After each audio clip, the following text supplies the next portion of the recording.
Beautiful. Good morning, everybody. Shavua Tov. Thank you very much for joining me today for the learning of Hilchot Shabbat. Be'ezrat Hashem, today's title for the shiur was Muktzeh in the kitchen. So we're going to be talking about the laws of Muktzeh. Just as an introduction to the idea of Muktzeh, Muktzeh means, literally the translation of Muktzeh means set aside, which means something which is removed from use on Shabbat. It's set aside.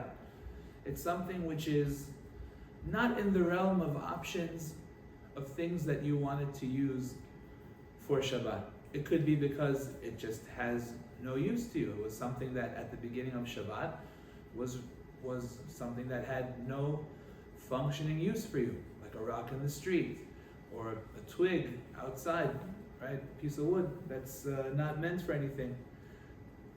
It could be something that does a forbidden labor, something which builds or which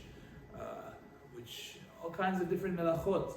A sifter, for example, a pot, for example, right? These are things that do things that you cannot do on Shabbat. Therefore, the halacha says that these are things that are considered to be muktzeh. Muktzeh is a problem to move. You cannot move muktzeh. You can touch muktzeh as long as the touching doesn't move it, but you cannot move muktzeh. It's a moving problem. And the rabbis made this isur actually very anciently. First time I believe that we talk about Muktzeh is with King David, where Shlomo HaMelech didn't know what to do because David HaMelech died on Shabbat, and he was outside, and Shlomo HaMelech was concerned with how am I going to move my father's body. A dead body is a form of Muktzeh on Shabbat. So what do I do? So he got a heter from the Sanhedrin to put either a loaf of bread or a baby on King David, and the loaf of bread would make the body secondary, and then he could move it. But the point is that it's a very ancient rabbinic rule. It's not a Torah level rule, it's a rabbinic rule. Good morning, welcome. I'd like to thank the Muktzeh family for hosting this again. I should have mentioned earlier, sorry. Thank you so much. So, where does Muktzeh come up in the kitchen? Well, there are lots of different types of Muktzeh, and many of them do come up in the kitchen. So let's go through the different categories one by one, and we'll start to understand what is forbidden and what is allowed with respect to Muktzeh. So you should know, with respect to Muktzeh and the prohibition of moving it, there are different categories of Muktzeh. The lighter the category, the more you're allowed to do with it. The more permission you have to move it in certain circumstances. But the heavier it is, the less you're allowed to do with it. So let's go through that step by step. Says the halacha. There's the first category of Muktzeh is called Kli shemelachto li'isur. Kli shemelachto li'isur literally means a vessel that does a prohibited action. So any kind of vessel that, let's say a hammer which builds, or a needle that sews, or scissors that cut. These are all things that are a pot that cooks, right? It's used for cooking. These are all kelim shemelachtam liyisur. These are vessels that their function is a prohibited function on Shabbat. And for that reason, they're set aside. You did not plan on using your hammer on Shabbat because hammers build. You did not plan on using your needle on Shabbat because needles sew and they stitch, and you don't do that on Shabbat. It's one of the 39 melachot.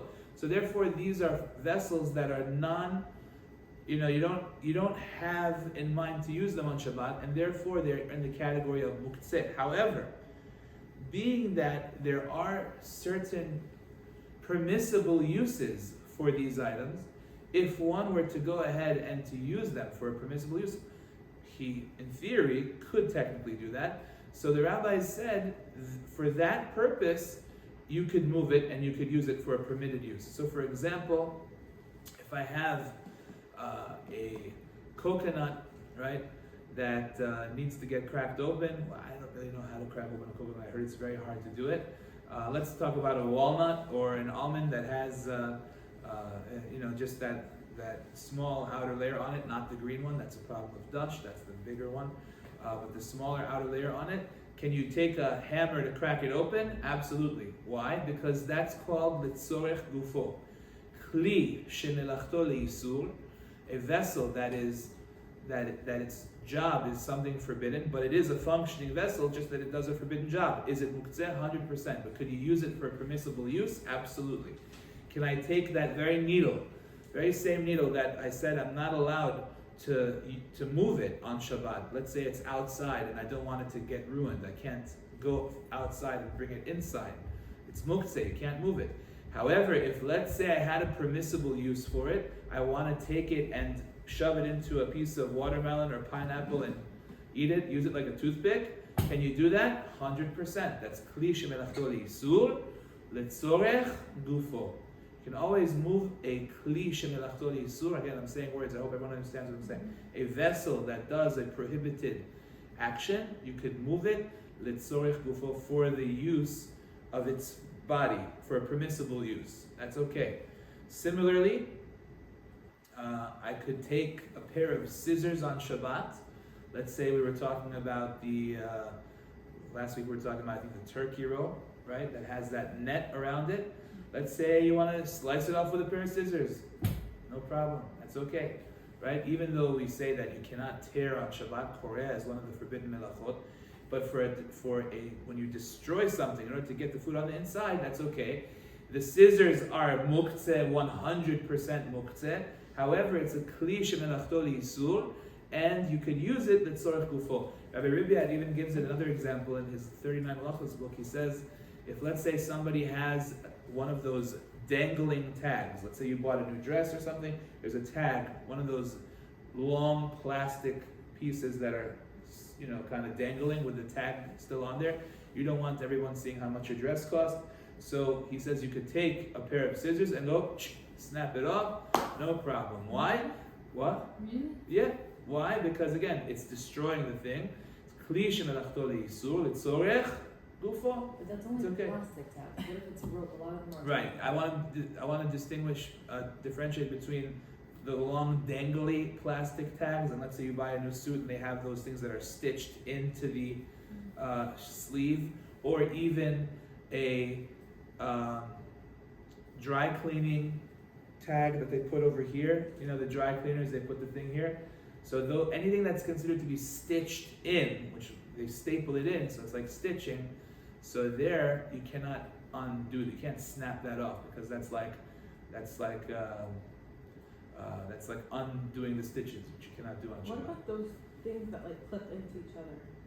The tags, there's a bowl and an opening and it clips. Oh, it's just kind of like that. You can open that, sure. Yeah, yes. So how do you know what is permissible? Let's say with the example of the toothpick, using it as a toothpick. So you could just use these Muktzeh things as things. You could just make it up. I'm going to start using it as this, and then it's allowed. No, so it has to be. It's a kli shemelachto leisur. It's already a functioning vessel.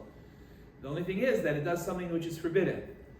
But if you want to use it for a permissible thing, that's okay. So he said a hammer to crack open a walnut, no problem. The needle for the pineapple, no problem. Let's say that you want to, let's think of another cliche. Let's say a pot. Here you go. You want to move the pot. A pot is 100% muktzeh. It's a kli shemelachto leisur. However, you want to take it and serve whatever is in it, right? So you can move it from here to there, that's okay, right? Why? Isn't it muktzeh? The answer is, but you're using it for a permissible use. You're not cooking from it. Everything good? Okay, great. Fine. All right, good. So that's the lowest level of muktzeh. Kli shemelachto leisur. The other thing that you could do with it is you could move it if you need its place. I'm sure you heard of this. Right, l'tzorech mekomo, right? You're allowed to move muktzeh if you need its place.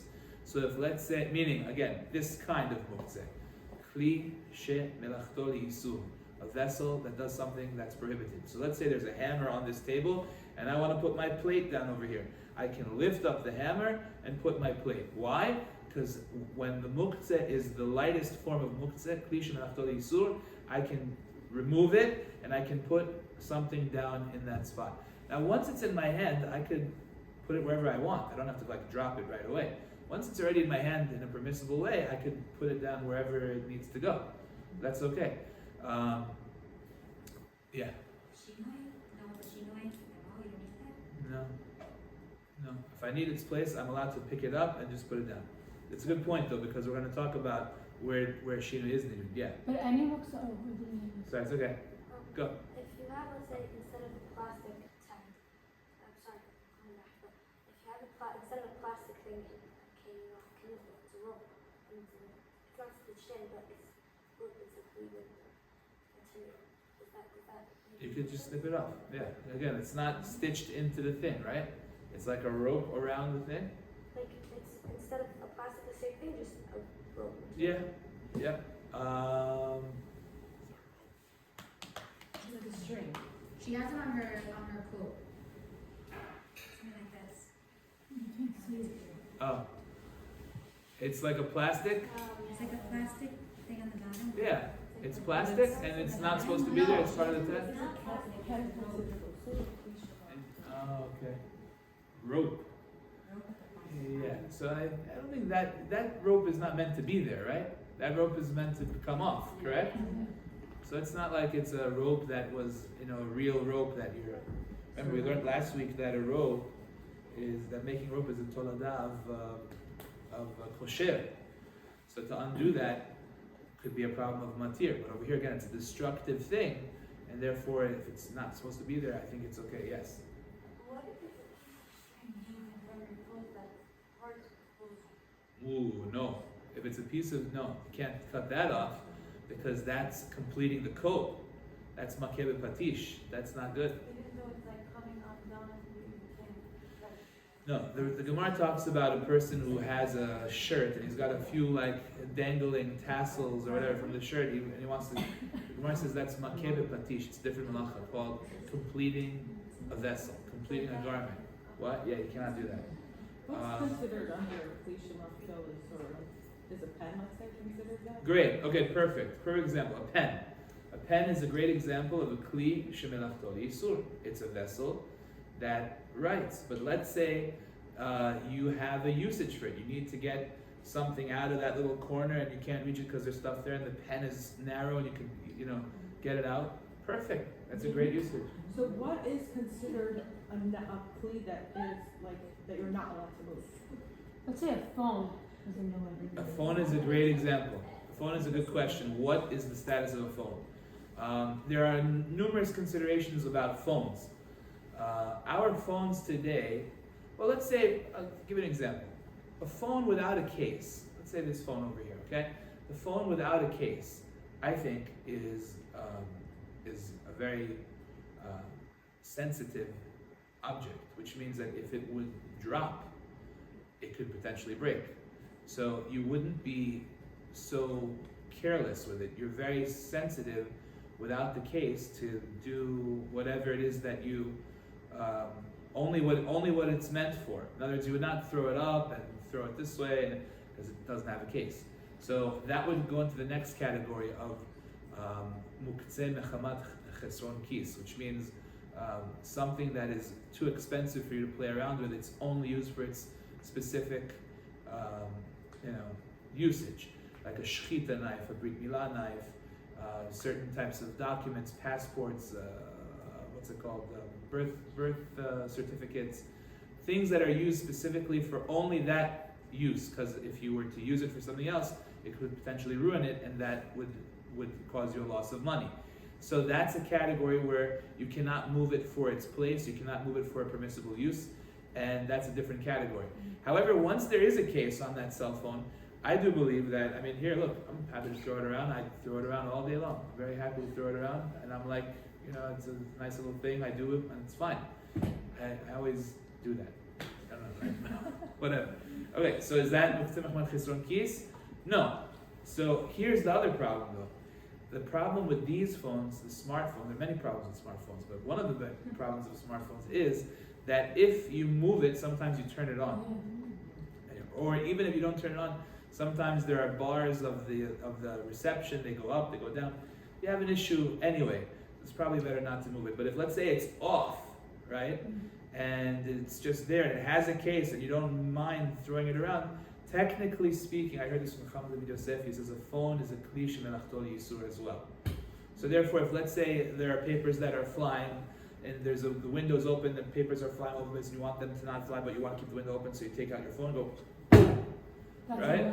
Right? Allowed? Yeah. Why? Why not? It's kli shemelachto liyisur.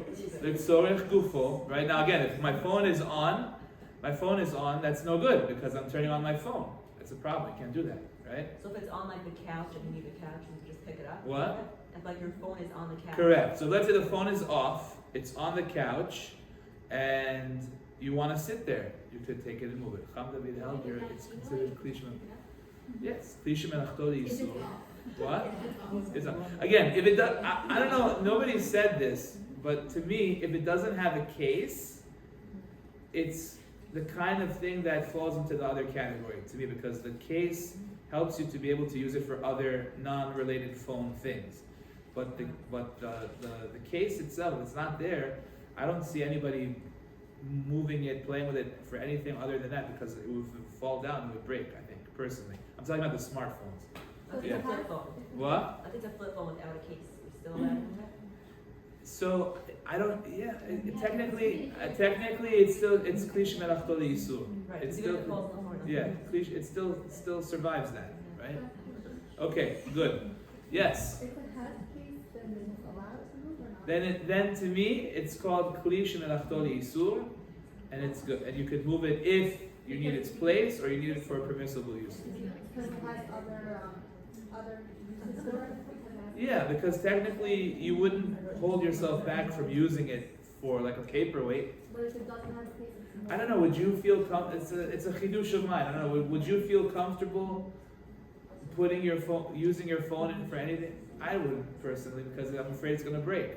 Let's say the wind blows it, it's gonna fall and break. So I don't need a screen crack. Yeah. So what's not considered kli shemelachto? Okay. So let's talk about things that are not kelim shemelachtam liyisur, and therefore they are problems. Okay. We're going to get to that in a second. But let's just first clarify that. That's clear. Kli shemelachto liyisur, you're allowed to move for what? L'tzorech gufo and l'tzorech mekomo. Good. Excellent. Very important. Okay. the phrase with the piece again. I'm sorry? What was the phrase? Kli. No, the one that ends with piece. Okay, now we're going to get to the next one. Okay. So then, second category is Muktzeh mechamat chesron kis, or chisaron kis. Right? I don't know exactly what's proper dikduk. Point is, any item that is not usable for anything other than its designated purpose. A shochet will never use a shechita knife to cut the cake. He just won't. Because if there's even a slight nick in the knife, so he can't use it anymore for shechita. So he will only use it for that purpose. Right? Mohel will only use the Brit Milah knife for that purpose. He's not spreading butter with that Brit Milah knife, right? He's, he's gonna be, sorry. Point is that, point is that only designated uses are meant for these things, which is shechita knife, Brit Milah knife, etc. They say even things like a passport, things like a birth certificate, special document, social security card. You're not doing anything other than using it for its designated purpose, and therefore it has the status of Muktzeh mechamat chesron kis, and for this reason, the halacha says that you may not move it for anything. What could you do then if you left your birth certificate on the table, right? So then, now we get into a new area of heter, which is the following. You need to know a general rule. The Mishnah Berurah says, and most poskim besides the Chazon Ish hold like this. That is that if you move Muktzeh, even the most severe types of Muktzeh, in a way that is unusual, okay? So that means, for example, you move it with your elbow, you move it with your foot, you kick it, right? You do something unusual to move the Muktzeh, that is always going to be allowed. That's not a problem, okay? So that's important to know as well. That's called Tiltu min hatzad. Yeah.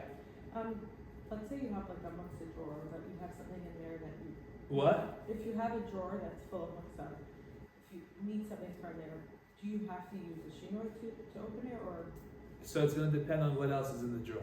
let's say there are stuff, let's say there's a phone without a case and also something else, I don't know, that you. Let's say there's a shechita knife and there's an apple. Right, Okay, fine. And you need the third item. right, You need, there's a clip. shechita knife. What? a clip. A clip. Okay, great. All right. So we're jumping to another area of Muktzeh, which I'm gonna get to. So hold off until we get to that, just for a little bit, okay? So Muktzeh mechamat cheson kis is a much more severe area of Muktzeh. You can't move it unless you're either doing it in a weird way, tiltul min hatzad, like your foot, your leg. Again, if you go to Bnei Brak, they'll stone you for doing that because the Chazon Ish held that you can't do such a thing. Against Shulchan Aruch, interestingly enough. But we definitely have, Chacham says we can follow the Shulchan Aruch on this, no problem. So that's what we do. And therefore you can move it in any other way that's irregular. In such a case, if you need the space as well, you can do ni'ur, which means you move it indirectly by taking, let's say, the table or the tablecloth, and then you could shake it off like that. That would be acceptable as well. The only problem is, where is it landing? Where is it going? If it's a really important document, you might have a problem. So you got to think about that as well. Okay, so that's another category of Muktzeh, but again, You like hold it with like your two pinkies, and then you could like move it. once we're talking hands, it's not considered too weird of Or a like way. with your elbow. Yeah, still, elbows are good. Elbows are good. Like you're holding it. You don't just like. Okay, that's weird, right? We don't hold things like this, So it's okay. Now, let's get to some more Muktzeh in the kitchen. Very important to be aware that there's another category of Muktzeh called Muktzeh mechamat gufo, which means Muktzeh due to its very nature, which means a rock in the street, a twig outside, a random leaf that fell, any kind of item that is simply, it has no use for you, meaning at the onset of Shabbat. Important rule about Muktzeh. Muktzeh always takes effect at the beginning of Shabbat. Okay, it's important to be aware. So if at the beginning of Shabbat it had this status, so all Shabbat it's that status. Let's say that, on Shabbat you decide you need a rock as a doorstopper. You can't do that now because at the beginning of Shabbat that rock was meaningless to you. If before Shabbat you did certain things to designate it as your eternal doorstopper, okay, that's something else. Now you made it a functioning vessel. However, until that point, you cannot do that. Now, in the kitchen, specifically, Muktzeh mechamat gufo comes in the form of shells and those peels and not peels. I want to say more correctly garinim. How do you say the garinim? The sunflower seeds. That you make these piles of them. So these items, whenever you have an item that is that kind of junk, so the halacha is that these things are considered to be muktzeh. Okay? Now, if an animal could eat it, so on Shabbat, we say that since an animal could or would eat this, then it has the status of non-muktzeh, meaning it's muktzeh, but if you want to get rid of it, you could get rid of it. Okay, so it's important to be aware. I actually didn't realize this. I always thought that eggshells were not edible by other animals. It happens to be we have a pet chicken. Recently we got a pet chicken, and the chicken loves to eat eggshells. I never thought that any animal eats eggshells. Eat their own eggs, they would eat that. We would just feed them eggshells. Yeah, they eat eggshells. So therefore, this is something you can move. Figure it out. Now, what? How did you figure it out? I don't know. I didn't figure it out. I didn't figure it out. But they eat eggshells. So once it becomes ra'ui la'achilat kelev, here, I'll read you the halacha inside. This is in Shin Chet, Seif Chav Zayin. Atzamot shehem sheruim liklavim. Bones. The case here is that you have bones, but dogs could eat the bones. The klipim or klipot, right? Peels sheruim lemachal be'ema, that an animal could eat. Uperurim she'en b'hem kazait, right? Perurim, which means that crumbs that don't have a kazait, they're small. So mutar lehaviram ma'al hashulchan. You're allowed to remove them from the table. Okay. However, but if an animal would not be able to eat them, asur letaltelam, then you cannot move them. Ela. So what do you do? Like we said before, menaer et hatavla vehem noflim. So you can shake it off. You can, right? You can shake it, and that's how they fall down. Okay. Clear? Yes. So when you take it off the table, you have to give it to your animal, or just because your animal can No, do you this? don't have to give it to your animal. Since it's available to your animal, or since it's available to animals in general, it doesn't assume the form of muktzeh. So even if I don't have a And I'll- chicken, I can take yeah. eggshells off? What? So even if I don't have a chicken, I can still take the eggshells off the table? Yes, because you need animals to be around in the vicinity. There are raccoons, there are different things that are around that theoretically they would be the ones to eat this. Yeah. If you're not next to chickens, and chickens are really the only thing that eats eggshells. Raccoons don't really eat eggshells. In that case, then you have a problem. Yeah. But like, what if in Great Neck people have chickens? I'd be honest with you, I don't know. It could be that other animals eat eggshells. I don't know. I'm not sure. Yeah. Well, we'll talk about that in a second. Yes.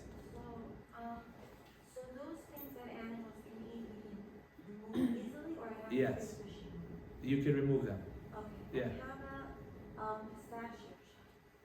So pistachio shells are one of those shells I don't think any animal eats. Just like the sunflower seed shell. I mean, I haven't ever seen any But animal let's eat. say you put it in a bowl. Can you remove the bowl? Okay, so before we talk about what we do with them, we first have to know if they're muktzeh or not. Once we know if they're muktzeh, now we have a question. Can we put them in a bowl? We'll get there in a second. But let's just establish whether or not it's muktzeh. Now, one very important halacha that comes out of this, very interesting. For a while, I used to not throw out the garbage on Shabbat. And the reason that I didn't throw out the garbage is because I felt that we've got a bag full of muktzeh, right? It's muktzeh with all kinds of things. Nobody wants to eat any of it. It's all garbage, and I can't move muktzeh on Shabbat.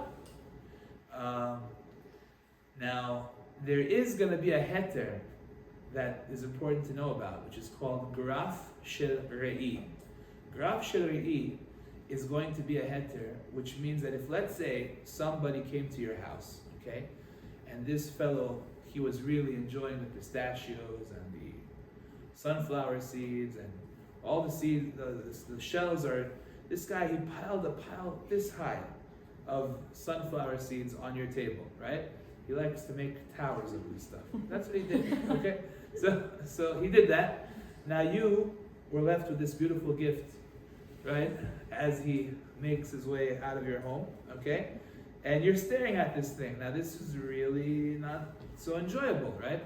So the halacha says that if it reaches the point where it's called graf shel re'i, which literally translates into a bedpan, which is, somebody went number 2 in this thing, So in such a case, even though that is also muktzeh mechamat gufo, it's muktzeh because of something that it doesn't have any purpose, you can't use it, there's nothing to do with it, it's 100% muktzeh, but it's so disgusting, and it's such it kills your oneg Shabbat, that the rabbi said, if it's a graf shel re'i, you can physically take it out with your hands, remove it, dump it out, and that's it.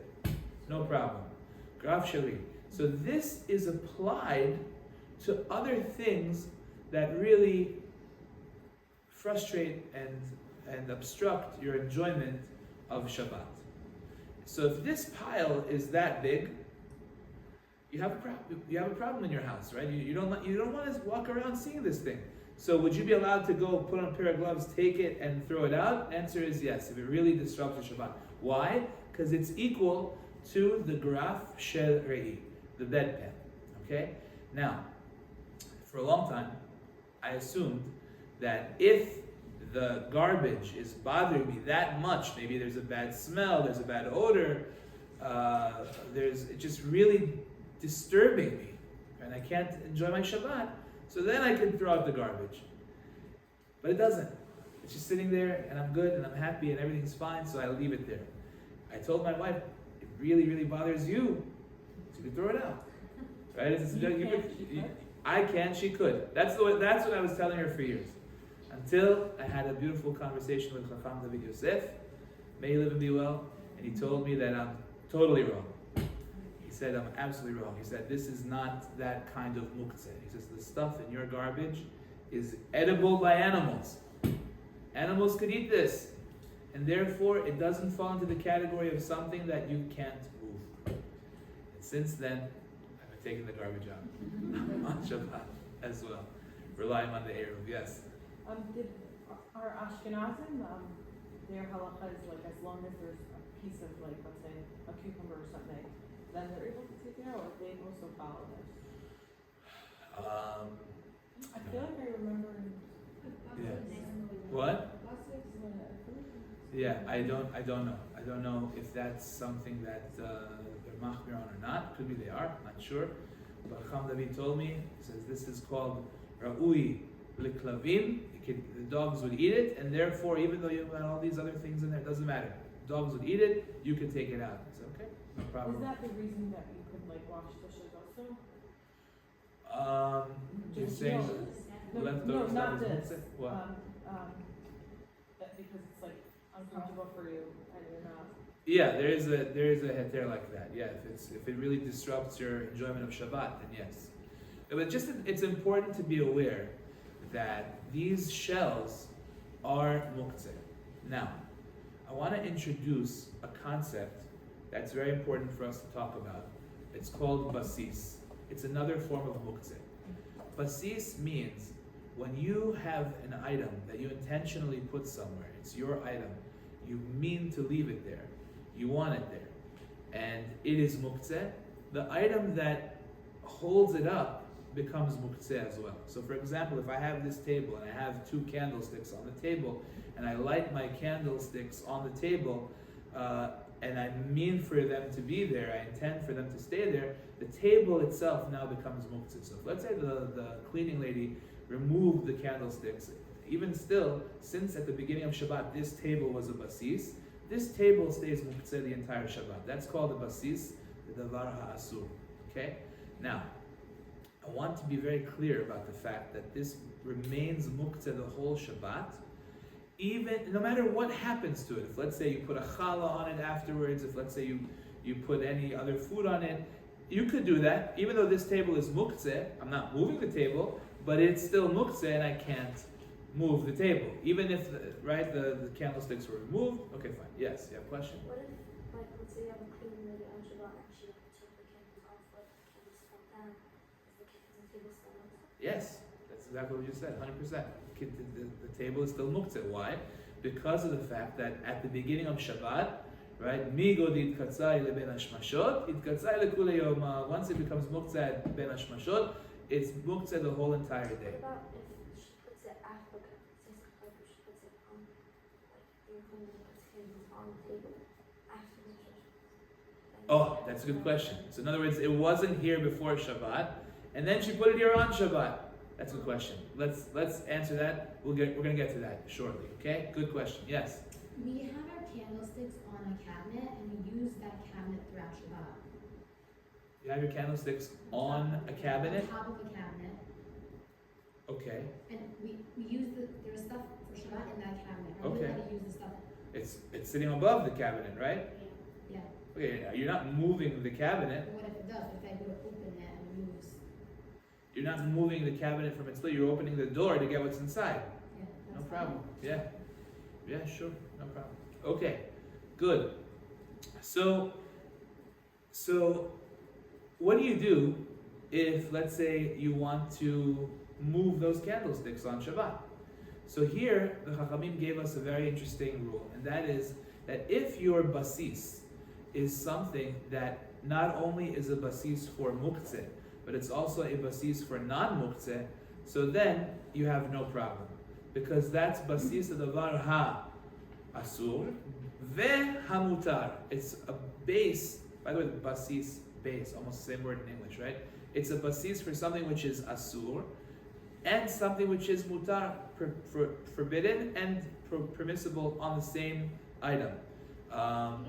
Yeah, of course. So now, but one more condition is that the mutar item needs to be more important than the asur item. Now, the mutar item doesn't have to be more financially important. Just for your Shabbat purposes, could be more important as well. So, for example, if I have a tray and the candlesticks are on top of the tray, so that's very important. But it's now the tray is a basis. You have a problem. So what you could do is you could put something else on that tray, which is very important. For example, your challah, right? And challah is very important for Shabbat because you need it, and you leave it there. And now, when the candles are finished burning, you can remove the whole item as one. Now, be very clear: if you take off the challah, now the whole thing is muktzeh and it's no longer able to be moved. Okay? Why is challah more important than the candlestick? Because your challah is your seudah of Shabbat. It makes your seudah. Why the candle? The Shabbat candle, there's a light on top of the table, right? True, but you're not eating them. So the challah is like considered to be more important. If you want, you can put something else which is more important. But the point is that if it's more important, it's considered to be allowed to be moved. The Yalkut Yosef throws in another added caveat. He says the tray shouldn't be specifically designated for the candlesticks. It should be a tray that's not specifically designated for them in order for this to work. I don't know if everyone agrees with him on that, but it's important for you to know about. So you have to put challah on the first Shabbat. The challah would be on the tray before Shabbat, and that's, yeah. So how do you know what's considered more important and what's not? So, I think it's a subjective thing. I think if for you it's more important for whatever reason, than this, then it's considered to be, if you need it more, like that's why the idea of the challah works, because you need this challah more than that. The challah is your main meal. You need it. So therefore it's okay, yeah. What if it's something that's not Muktzeh, but it's not, you don't need it for Shabbat, you need it in general? Let's say like, I don't know, like an inhaler, you put it on the tray. It's not, you don't need it for Shabbat, you need it for your everything. So that's you need it also for Shabbat, right? So it's good. Also counted? Yeah, I think so. So that's a basis ledavar ha'asur. Now I want to make a very important point about basis. Let's just go over the conditions. You have to remember, basis is only when you meant to leave it there. Let's say you came home, okay, and you threw your wallet on your pillow, okay. If you were in a rush and you just didn't have time, you ran straight to the shower, and no time, okay, you didn't mean to leave it on your pillow. So therefore, it's not a basis. That's called shachach. He forgot it there. She forgot it there. That's number one. Number two, it's only if it's your item. If it's not your item, in other words, I can't throw my wallet and intend to leave it on your pillow and say, okay, I meant to leave it there, now your pillow is basis. No, it's not my pillow. It's your pillow. So I can't do that to you. That's number two. Also, if you put it there, not because you wanted to put it there, but because you just had no other space. For example, a person has a scale, okay, that one of those scales that weighs the food, grams or whatever, pounds, and it's a small little item, nowhere to put it, finds a spot in the cabinet, shoves it on top of the Shabbat plates, right there, okay? So now all my Shabbat plates are Muktzeh? No. Why? Because the fact that I put it there is not because I wanted it there, it's because I didn't have anywhere else to put it. That doesn't create basis, okay? So that's very important as well.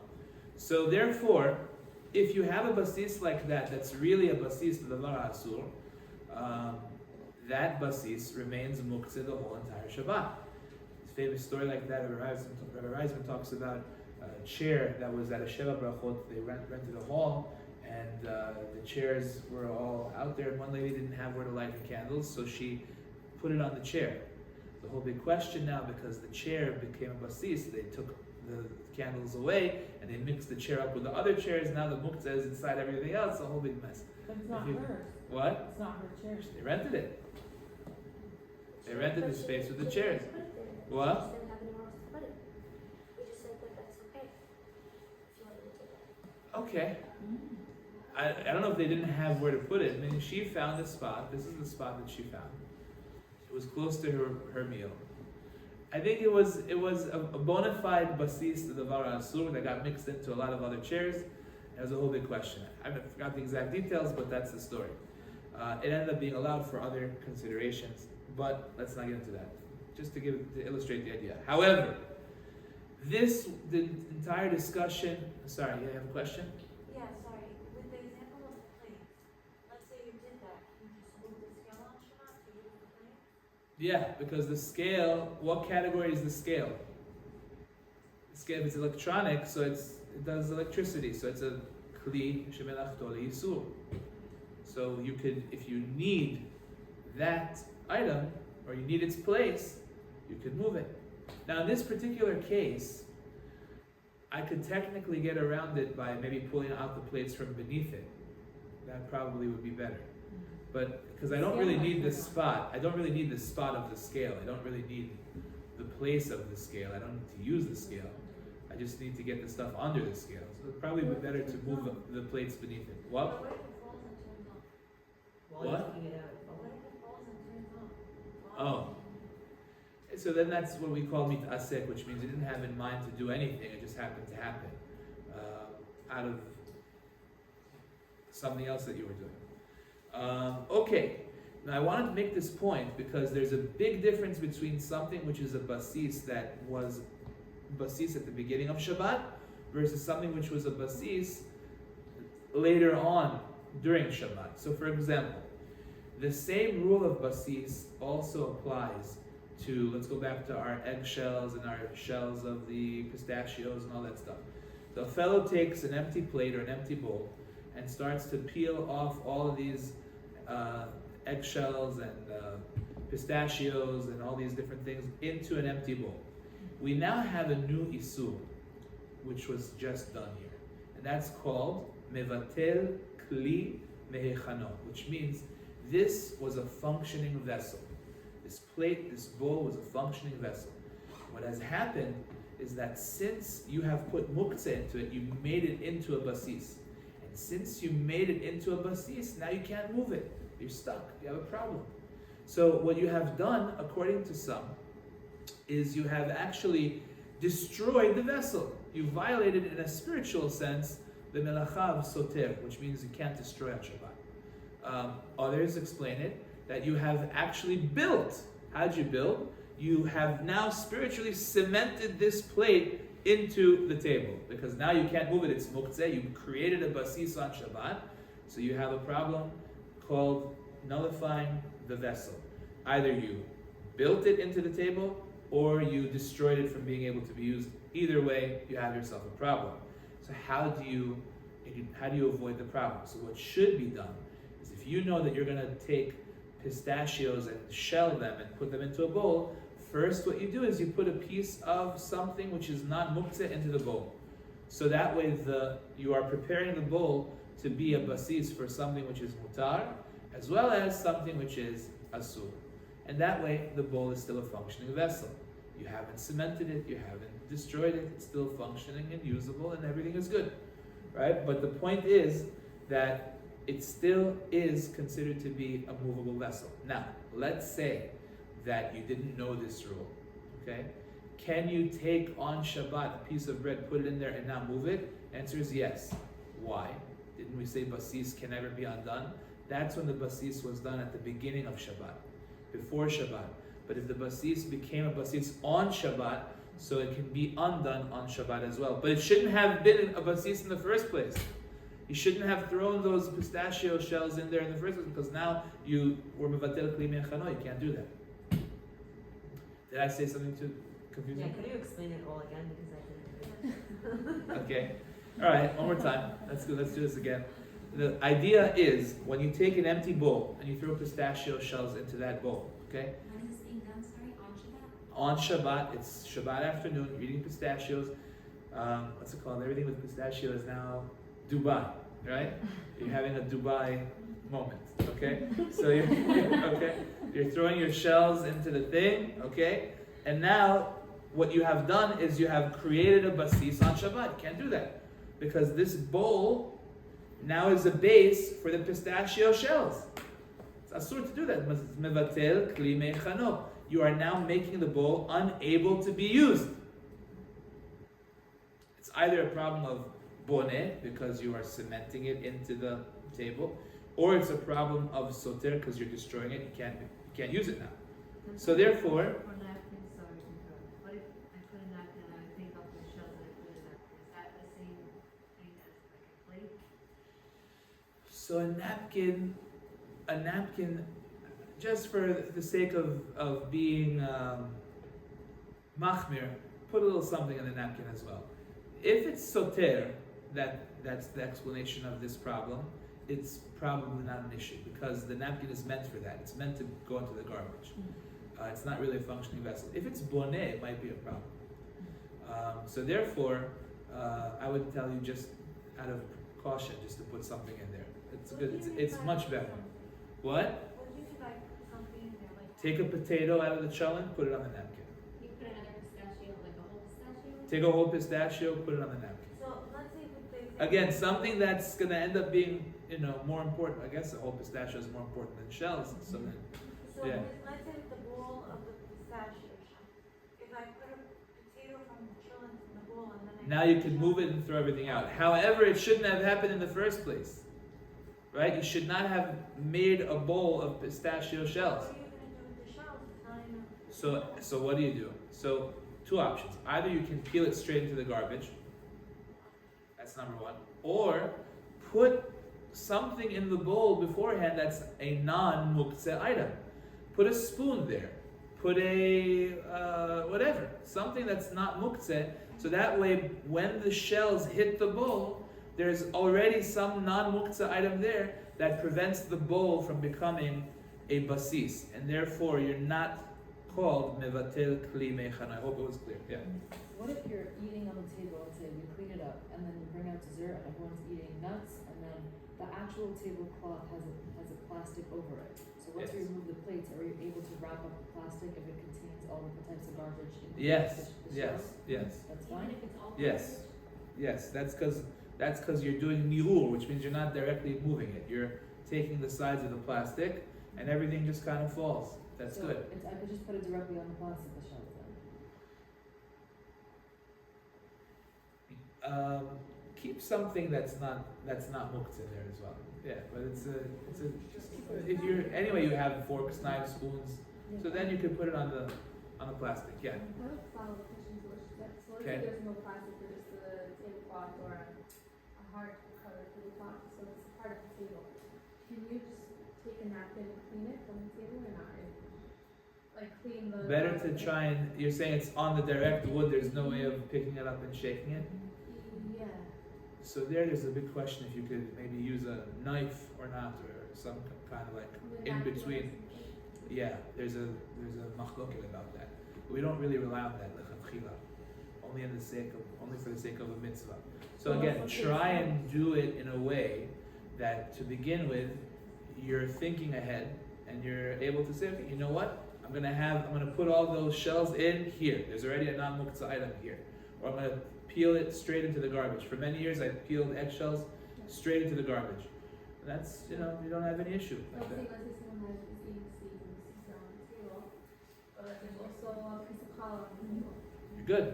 So could you just take the seeds off, or you would have to put the challah with the seeds and move it at the same time, like to put it in the. So you want to remove the seeds off of the hard table, Yeah, right? like you're cleaning the table. So try and shake it if you can. Right. You can't like slide. Unless challah it's with it. so gross to you that it's such an interference with your enjoyment of Shabbat, then it falls into the category of graf shel re'i, the bedpan. So Understand? let's say if you're cleaning it with something, you can't like put something not muktzeh and just like gather it with the not muktzeh off. Like the It's- seeds, yeah. let's say you have a challah there, so let's say you bring the challah with the seeds.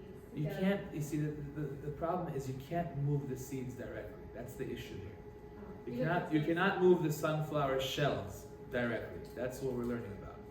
So either you find a way to shake it off, or to begin with, you put it in a way that it's going to be easier for you to remove. Right. That's unless there's such a high pile of these shells that it falls in the category of Grav Shilari. It's like a bedpan filled with number 2, that then you're allowed to just move it with your hands directly.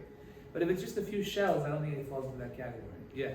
You mentioned, just shaking off the tablecloth. Yes. I have a tablecloth that I want to use again, and it has crumbs and it has shells.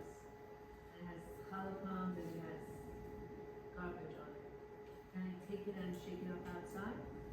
How do I clean it? Again, it's a plastic. I know, No? I have this tablecloth. Yes. And we all ate on it. Yes. Now there is crumbs of challah, Yes. there's shells, Sure. there's everything. Yeah. Can I take it and Yes. take it outside? Yes. That's Again, what- provided you have an eruv. Right, or can I like take a scraper and scrape off the garbage, or I have to take the. So if you're doing it directly, then you have an issue. For purposes of a mitzvah, then you could do it with like a stick, with a knife, with something like that. But for other things, I don't think we let you do that. For example, I asked Chacham Levi this question too.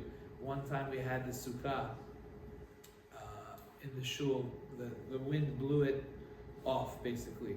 So you had a large portion of the sukkah that you couldn't sit and eat in. It still was kosher on some side of it, but a large portion was not kosher. So one guy, the sukkah was really high, and we got somebody who was really tall, and he asked me, "Can I move the schach? The schach is Muktzeh." And I said to myself, "I'm not sure, because it's Muktzeh. You're not really supposed to move it." But then I remembered that this opinion I'm referring to, the Taz says, if you do it indirectly, so that meaning you're not doing it directly with your hands, but you're using a knife, he says. So here, in this case, I gave him a broom, and he was able to, with a stick, kind of put it back. So that's okay. That's okay. But again, we don't just use. We don't. No. But we don't do that in general for the mitzvah of sukkah. Then we were allowed to do that. But just in general, I don't think we were allowed that. Yeah. So mitzvah of Seudah, and this is the only tablecloth you have. Can I take a scraper? No, I should just shake it off. Just the best thing would be to begin with. Have it prepared for them in a way they could put their pistachio shells in a plate, or in a bowl or whatever. You know what I'm saying? And that way you are able to move it all afterwards, because you had a spoon in the bowl, you had something else in the bowl. That's the easiest way of dealing with it. That's the way I see it, at least. I have a question. Yes. So let's say you shake it off, because like you said, let's say we know ourselves, and then sometimes someone comes, like an uncle or whatever, and they're not aware of anything on the table, so that's top on the floor. Right. So you shake it off and put it on the floor, you sweep it from the floor, now that it's on the floor. So shake it off into the garbage. Yeah. It'd be better, I think. All right, everybody. I have to stop over here. I'm sorry. Thank you so much. And next week is the last one. Amazing. Yeah.